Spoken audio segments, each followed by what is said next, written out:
할렐루야. 오늘 여러분들과 함께 참으로 재미있는 하나님의 말씀들을 가지고 우리가 먹지 못했던 환경 속에 있는 귀한 양식을 한번 한상 차려서 푸짐하게 여러분들과 함께 나누고자 합니다. 창세기 13장 14절 말씀을 함께 읽고 어떤 지혜를 가지고 오늘 말씀을 만들어 나가는가 함께 고민해 봅니다. 창세기 13장 14절입니다. 롯이 아브라함을 떠난 후에 여호와께서 아브라함에게 이르시되 너의 눈을 들어 너 있는 곳에서 북쪽과 남쪽, 동쪽과 서쪽을 바라보라. 네가 바라보는 모든 것을 너의 소유로 주겠다. 이런 이야기를 하십니다. 그런 모든 것, 너에게 언약한 모든 것을 이루어 주시겠다고 말씀하신 가운데서 방향을 나타내는 북쪽과 남쪽, 동쪽과 서쪽이라는 것을 표현함으로 말미암아 눈에 보이는 모든 것 제한 없이 하나님이 아브라함에게 축복을 주시려고 하신가 보다. 이렇게 생각을 문자적으로 할 수밖에 없겠지요. 이 북쪽과 남쪽, 서쪽과 동쪽이라고 하는 이 방향, 이스트, 웨스트, 사우스, 노스라고 하는 이 네 개 방향을 우리가 지금 사용하는 대로, 한문에서 사용하는 대로 영어에서 이스트, 웨스트, 사우스, 노스라고 하는 것은 사실은 그렇게 오랫동안 사용한 것이 아닙니다. 이것을 동쪽이다, 서쪽이다, 북쪽이다, 남쪽이라고 방향을 정한 것은 여러분도 이미 아시지만 태양을 중심으로 그런 발상이 나온 겁니다. 태양이 뜨는 지역을, 떠오르는 지역을 동쪽, 떠올랐다가 태양이 꺼지는 곳이 서쪽, 그 위에가 남쪽, 아래가 북쪽. 그래서 이 방향은 해가 뜨는 지역과 지는 지역을 기준으로 동서남북이 정해진 것입니다. 우리는 과거에 지구를 중심으로 태양이 지구를 돈다. 그러므로 지구가 우주의 중심이다 해서 천동설을 믿었습니다. 불과 천동설이 잘못된 것이라고 판명이 난 것은 몇백 년 안 됩니다. 태양이 지구를 도는 것이 아니라 지구가 태양을 돈다는 지동설이 맞다고 하는 갈릴레오 이야기 이후로 이 지동설이 정확한 과학적 근거를 가지고 있는 사실입니다. 태양은 가만히 있는데 지구가 자전과 공존합니다. 그런데 해가 떠오르는 곳, 해가 지는 곳, 이 말 속에는 지구는 가만히 있는데 태양이 지구를 중심으로 떠오르고 지구를 중심으로 해가 진다고 하는, 문자적으로는 지동설을 믿고 있으면서도 우리 마음의 심중에는 천동설을 그대로 신봉하고 있는 이야기가 바로 이 네 개의 방향을 의미할 때 나타납니다. 올해 새해에도 속초 바닷가, 동해 바닷가, 많은 바닷가 쪽에서 해가 떠오르는 해돋이를 보러 코로나 전국임에도 불구하고 수많은 사람들이 내려가서 봤습니다. 그런데 우리가 생각하는 해가 떠오르는 그 동쪽은 지구 반대편에 있는 사람의 입장에서 볼 때는 해가 지는 곳입니다. 내가 어느 곳에서 해를 바라보느냐에 따라서 서로 동쪽인지 서쪽인지의 방향이 틀립니다. 그러므로 자기가 바라보는 해의 그 위치만 바라보고 이것이 동쪽이라고 주장한다면 결국은 분쟁과 사업이 없는 싸움만 일어날 것입니다. 그것이 동서남북의 사실은 한계입니다. 또 이 지동설과 천동설과 맞물려서 우리 과거에는 몇백 년 전만 하더라도 지구는 평평하다 그랬습니다. 그래서 배를 타고 나가다 보면 지구 끝에 가게 되면 절벽이 있어가지고 다 낭떠러지로 떨어진다고 해서 배를 타고 멀리 나가지 못했습니다. 그래서 중심에 있는 사람을 기준으로 모든 것이 펼쳐져 있는데 한없이 나가다 보면 낭떠러지에 떨어지니 너희들은 나 군주를 중심으로, 왕을 중심으로, 신을 중심으로 둘러서 함께 살아가자. 말은 그렇게 하지만 중심에 있는 그 권세와 명예와 부를 가진 사람이 나머지 사람을 다스리고 지배하는 편협한 사상의 중심에 지구가 평평하다고 하는 평명설이 자리 잡고 있는 것입니다. 지금도 형식적으로는 문자적으로는 지구가 둥그니까 이렇게 얘기하지만 실제 AI 시대 때 인공지능 시대 때 모든 사람들의 마음속에는 지구는 평평하다는 의식이 깔려 있습니다. 컴퓨터 알고리즘과 과학의 알고리즘을 기준으로 하여 이 중심에 많은 사람들이 그 중심에 있는 몇몇 사람들의 소수 사람들을 떠받치는 필수 노동자로 기계로 부품으로 하나의 게임을 즐기는 하나의 그런 것으로 전락해버렸습니다. 너희들이 데이터를 중심으로 알고리즘을 중심으로 멀리 나가다 오면 지구가 평평해서 결국에는 낭떠러지로 떨어 죽는 것처럼 각자 소신대로 뻗어나가면 안 된다고 하는 그 의식이 모든 것을 쥐는 것 같으면서도 모든 것을 지배하는 그러한 이상한 세상에 돌입되어 있는 것입니다. 오히려 과거에 순수하게 지구는 둥근 것이 아니라 평면이라고 얘기했던 그런 순수한 사람들의 사고보다 더 강하고 억압적인 평면설이 지금 모든 과학시대 뒤에서 모든 것을 움직이는 힘이 아닌가 생각을 합니다. 여러분, 만약에 지구가 둥글다면 어떤 일이 일어날까요? 과학적으로, 논리적으로, 철학적 이야기를 빌리지 않더라도 오늘 여러분에게 들려주는 이 한 편의 동료를 통해서도 지구가 둥글다면 이러한 일이 일어나는데 어린 아이들 속에서도 이런 일이 일어나는데 다른 지구가 둥글고 서로가 평등하다고 하지만 이 세상의 모든 기초관념 속에는 지구가 평평하니 너희들은 이 지구의 평평한 중심에 서 있는 우리를 중심으로 다 돌아가야 한다. 이러한 독재적인 발상들이 우리에게 있는 것입니다. 한번 그 동료를 들어보겠습니다.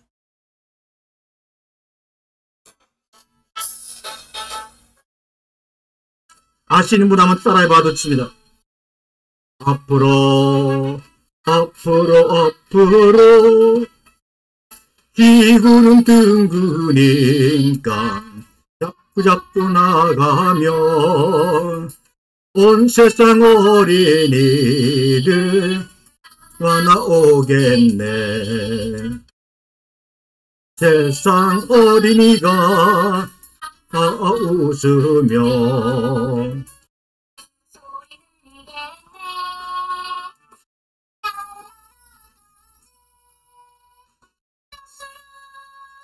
앞으로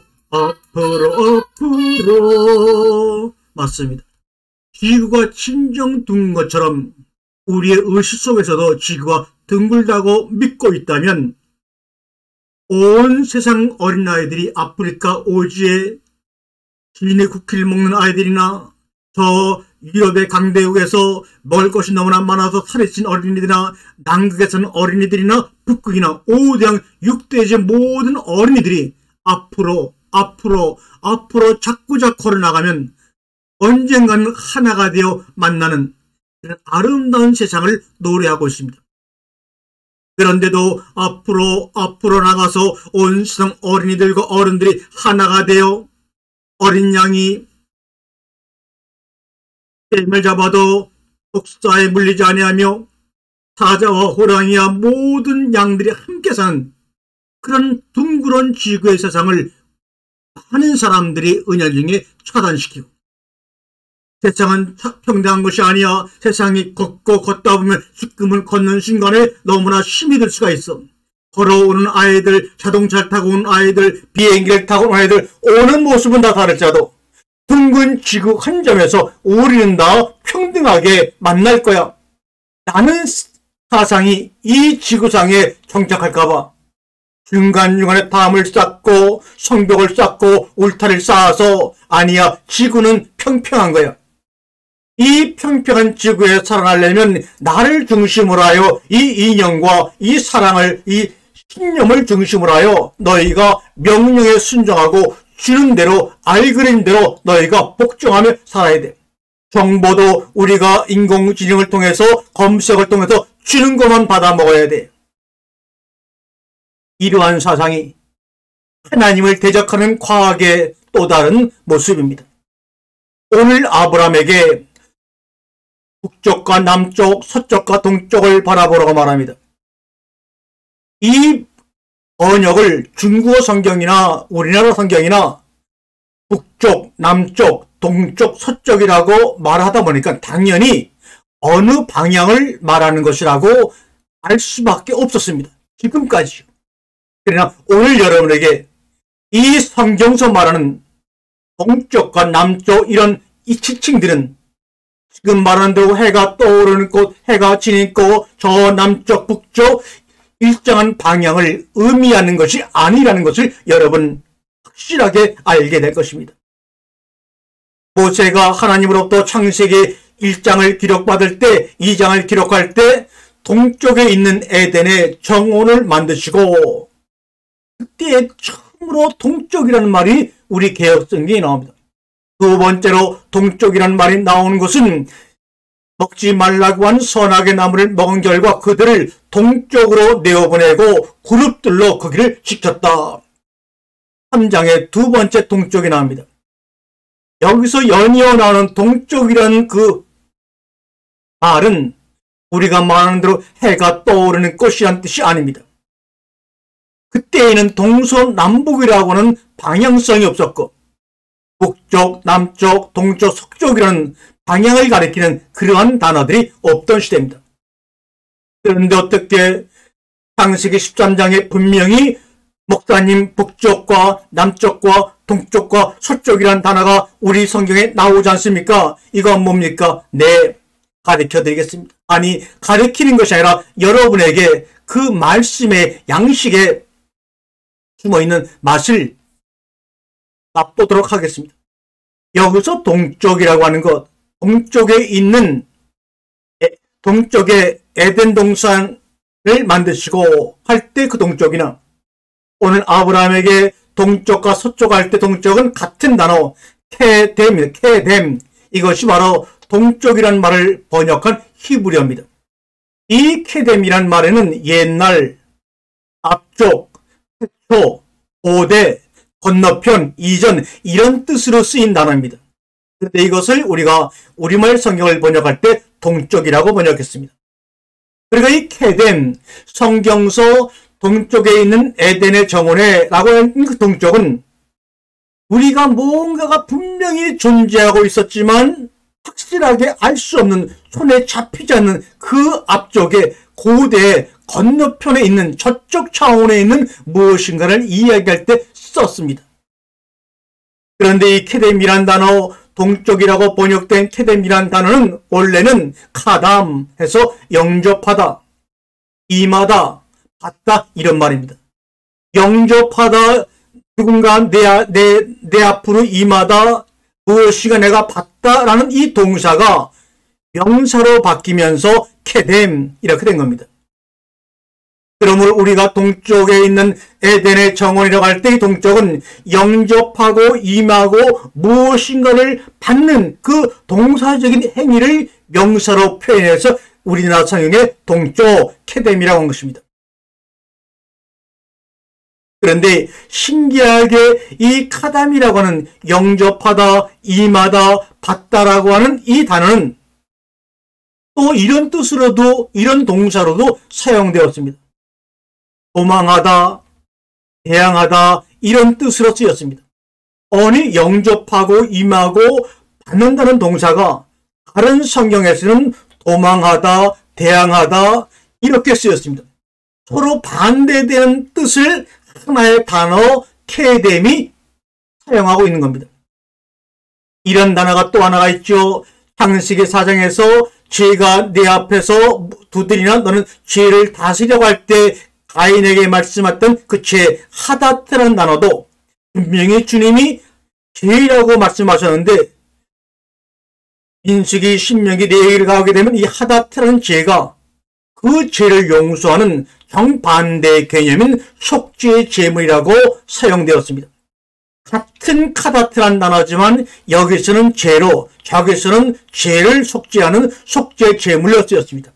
마찬가지로 동쪽이라는 단어는 영접하다, 임하다, 받다라는 동사에서 만들어진 단어인데 이 동사가 반대편에서는 도망치다, 대항하다 이런 뜻으로 쓰인 단어입니다.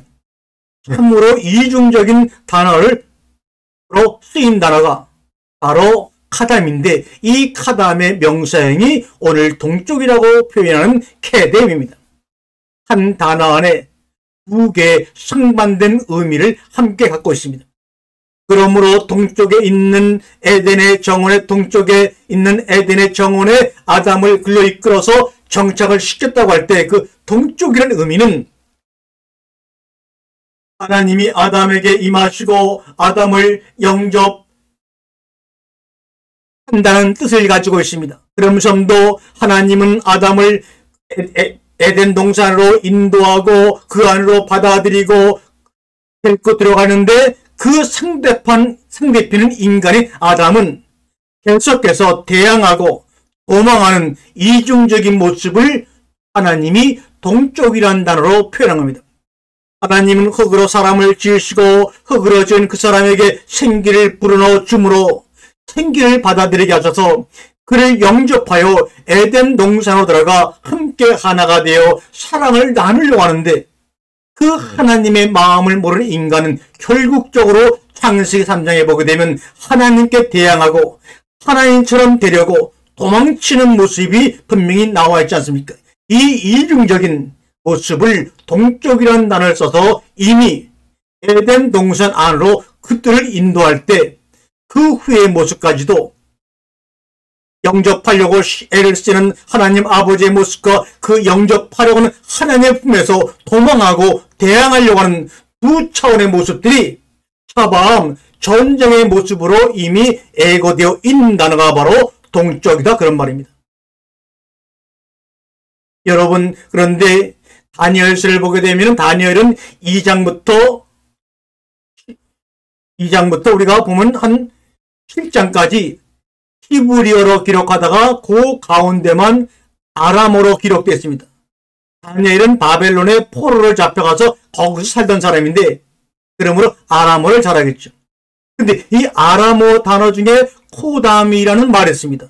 이 코담이란 말이 창세기 지금 2장에 나오는 동쪽에 있는 에덴 동산 할 때 동쪽이라는 단어와 똑같은 단어가 바로 아람어로 코담이라고 합니다. 그런데 이 코담이란 단어가 어떻게 쓰였냐? 왕의 앞에, 왕의 앞으로, 왕 앞에 쓸 때 쓰는 단어가 코담입니다. 그러므로 아브라함의 이야기한 동쪽이라는 뜻이나 동쪽에 있는 에덴의 정원이라고 할 때 그 동쪽은 왕의 앞에 섰다는 말입니다. 왕이신 하나님 아버지 앞에 서서 이런 말입니다. 동쪽에 있는 에덴 정원, 왕이신 하나님 앞에 서 있는 그 모습을 동쪽이라는 단어를 통하여 우리에게 비유적으로 말씀하고 있습니다. 왕 앞에 서 있는 그 아담이 왕을 대항하고 왕으로부터 도망치는 이중적인 모습이 함께 있습니다. 이것은 뭐냐면 인간으로부터 사랑을 얻으려고 하고 인간의 사랑에 배고파하시고 목말라하시고 가난해하시는 그 하나님의 간절한 그 마음이 동쪽이라는 단어에 내포되어 있는 것입니다. 네가 나에게 먹힘을 당해야 되고 나도 너에게 먹힘을 당해야지만 그 사이에서 그 공통분모에서 하나님의 나라가 임하는 것인데 이런 말입니다. 두 번째로 서쪽이라고 하는 그 서쪽이라는 말은 얌이라는 히브리어입니다. 이 얌이라고 하는 것은 창세기 1장 셋째 날에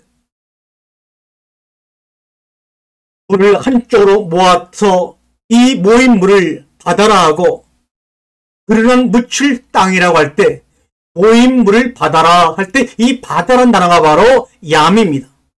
그러므로 아브라함에게 동쪽과 서쪽을 말씀할 때 그 서쪽은 하나님이 말씀하실 때는 바다 이런 바다가 있는 곳 이런 말입니다.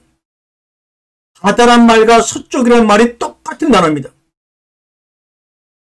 그래서 아브라함이 있던 가나안에서 그들이 그 당시에 볼 수 있는 그런 강은 나일강의 가장 큰 강이요 홍해 정도가 유일하게 보이는 바다였습니다. 그러므로 홍해가 있는 쪽, 나일강이 있는 쪽, 이런 뜻입니다. 그러므로 가나안으로부터 아브라함이 볼 때 애굽이 있는 쪽을 서쪽이라는 말로 표현한 것입니다.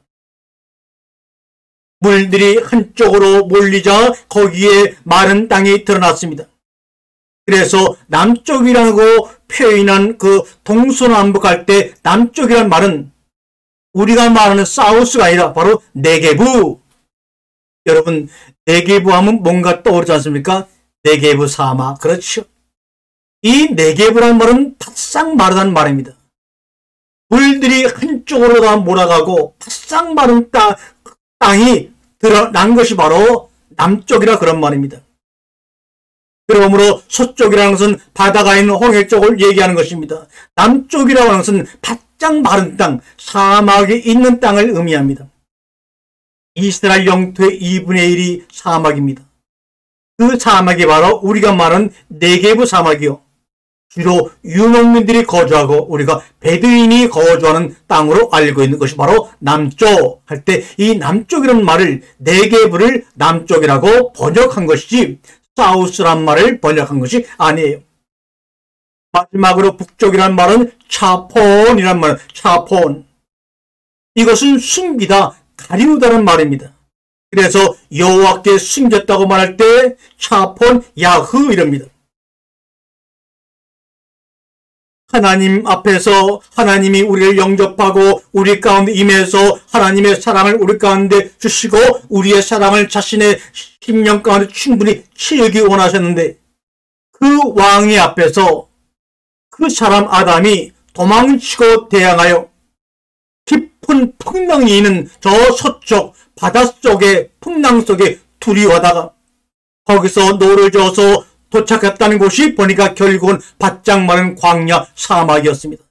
뜨거운 햇빛이 내리쬐는 광야에서 살 수 없어 먹을 물이 없어 목이 말라 하나님이여 하나님이여 하늘 향해 외쳤을 때 하나님이 그들을 외면치 않으시고 차폰 하나님의 품 안에 가뭄으로부터 사막으로부터 뜨거운 태양으로부터 그들을 숨겨서 살려주신다는 의미를 갖고 있는 것이 바로 북쪽 차폰입니다.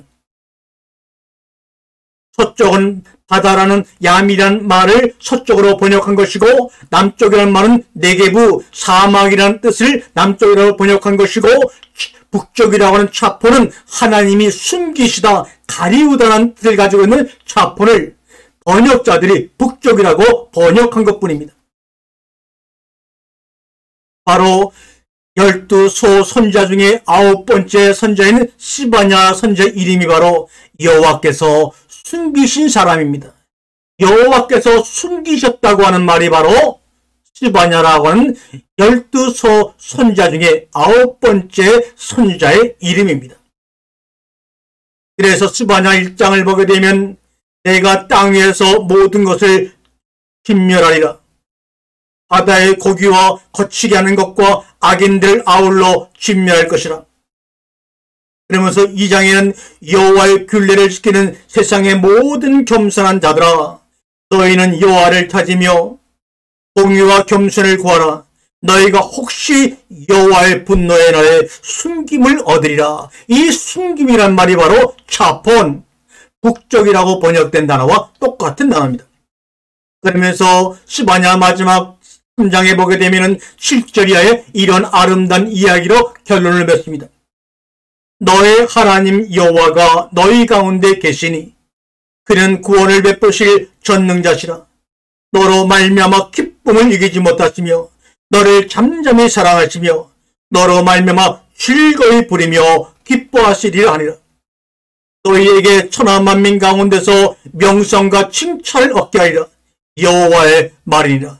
누구하여? 여호와의 분노의 날에 여호와의 품 안에 숨김을 당한 자들에게 이러한 명성과 칭찬을 얻게 하리라. 나 여호와의 말이라.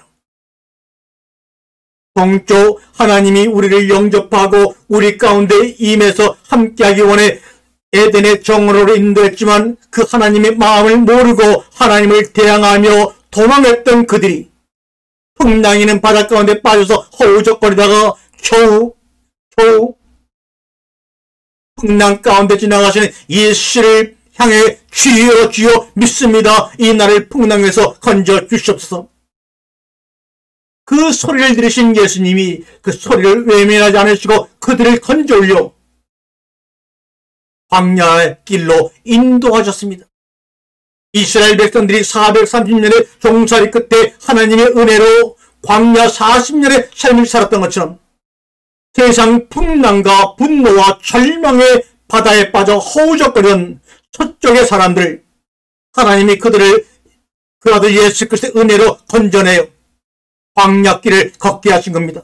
왜요? 그 광야길을 통하여 목이 말라 죽을 수밖에 없고 말씀이 없어 죽을 수밖에 없고 생명이 없어 죽을 수밖에 없는 그들을 다시 한번 동쪽에서 영접하였던 것처럼 다시 그들을 완전히 이제는 도망치지 못하게 자신의 품 안에 완전히 품으시는 그 여호와의 은혜를 동서남북 케뎀, 얌, 네게부, 차폰이라는 네 개의 단어를 통해서 우리에게 말씀하시는 그 주님의 기여와 그 주님의 사랑을 그저 태양을 숭배하고 태양을 믿음으로 해가 떠오르는 것이 동쪽이야 라는 그런 태양실 섬기던 평면적인 사고에서 이제는 뛰쳐나와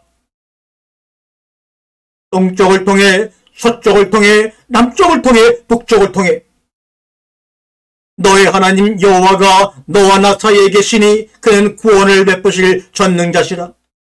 너로 말미암아 기쁨을 이기지 못하시며 너를 잠잠히 사랑하시며 너로 말미암아 즐거이 부리며 기뻐하시랴. 너희에게 천하 만민 가운데서 명성과 칭찬을 보게 하리라. 나 여호와의 말이나.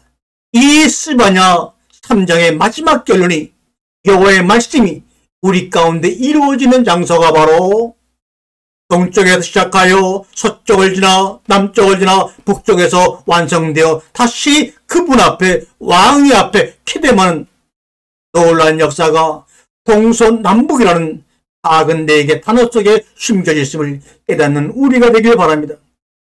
너의 하나님 여호와가 우리 가운데 계시니 그는 구원을 베푸실 전능자 전능자시라. 너를 인하여 기쁨을 이기지 못하시며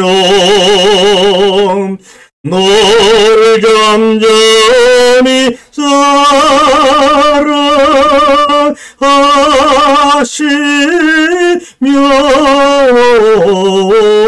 즐거이 부르며